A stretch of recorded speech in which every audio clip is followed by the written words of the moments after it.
Hey guys, thank you again for joining me. I'm Brittany Lee, the Bio Geek, and it's time to catch these hands. No, I'm just joking. But we are going to be covering the hand in this video. So the hands are a little tricky. Some people think that, the carpals are a big pain in the behind. I'm going to try to make them easy for you. So I have like a really dirty acronym. I know you nerds like really dirty acronyms. So I got a really dirty acronym to help remember the carpal bones. And I also have some non-dirty ways to remember it if you guys are, a little more walking the straight line here. So this is what we're going to go over today. Talk about the carpals, the metacarpals, the phalanges, and we're going to number all of our digits from 1 to 5. So here we go.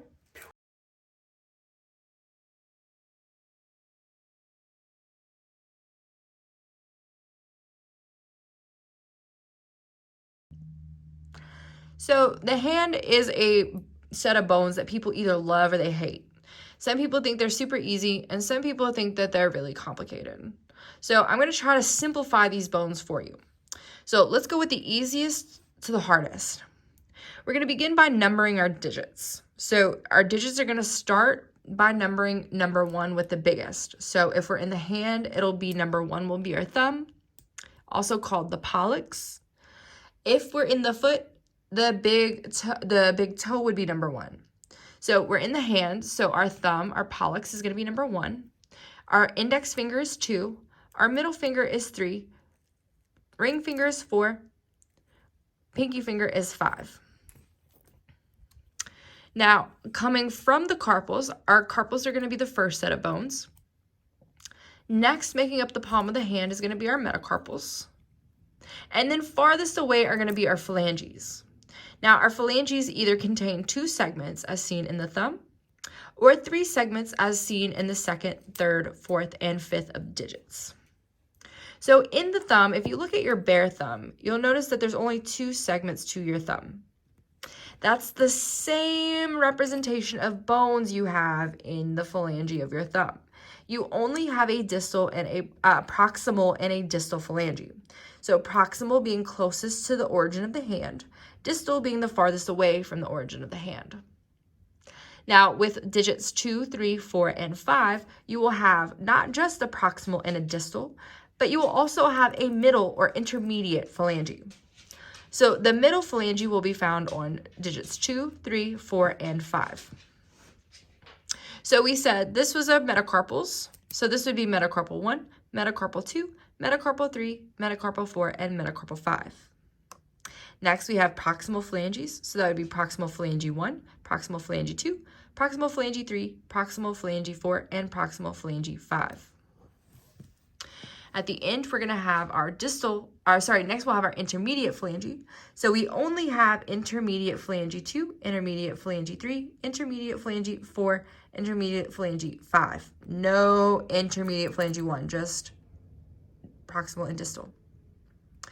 Now, in all of them, we will have a distal phalange. So distal phalange 1, distal phalange 2, distal phalange 3, distal phalange 4, and distal phalange 5.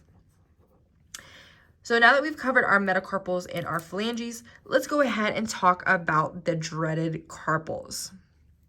So the carpals are a set of bones that make up the wrist. Now, there are 8 of them, and there's a mnemonic that I learned when I was in medical school that helped me to remember where they are. Now, it goes something like this.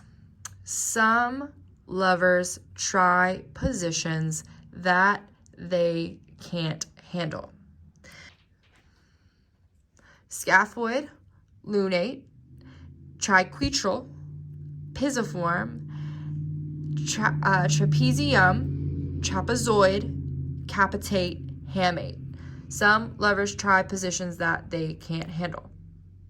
It takes me a little second to work it out. Now, there's another way that I've kind of remembered it, or some other tips and tricks that I use to remember it that I like better than that acronym. Now, I know you guys are a bunch of dirty people who like dirty acronyms, so take that one and run with it. But one thing that's always helped me to orient myself is trapezium is by the thumb. So if you start here, this is always your trapezium. Some other things I find useful are that the scaphoid kind of is shaped like a letter S, And the lunate, depending on how you look at it, looks like a crescent moon shape.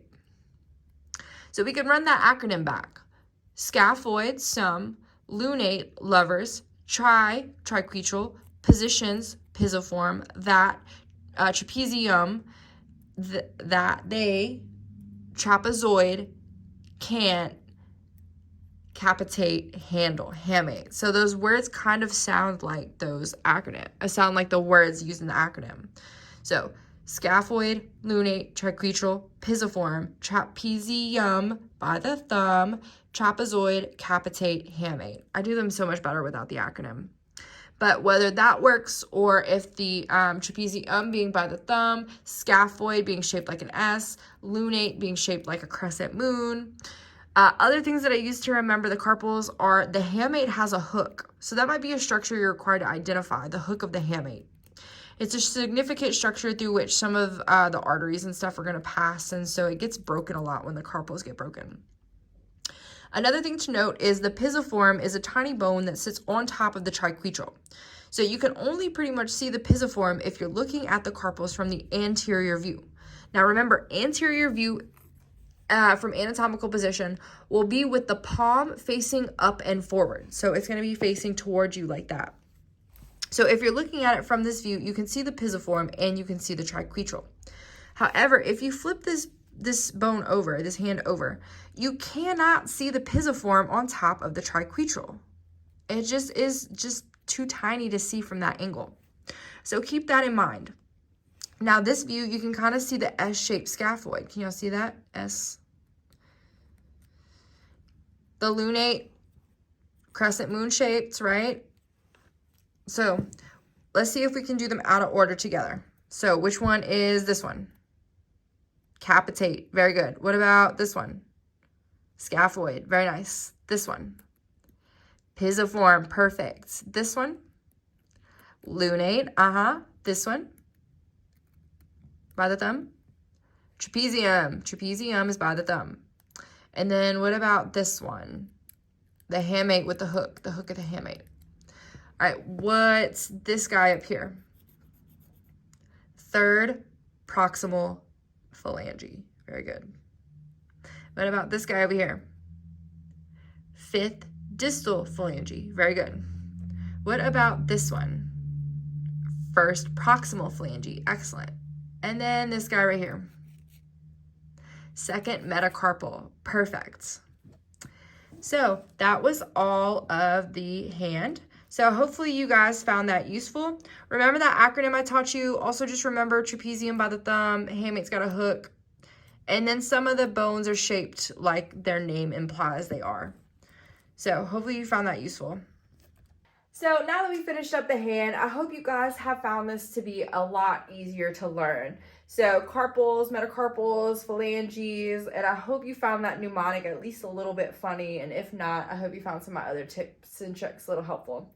You guys have been killing this content. I know you guys are finding these videos super helpful. So keep up the good work, keep learning with me, and even if your friends aren't taking anatomy or taking any biology right now, still share it with them. We're humans, we have bodies, we should all as humans learn about our bodies. So I'm here to teach you guys. So come, get them to stop by, even if you just share the video and like let them watch it while you learn and study. Get them to tag along with you.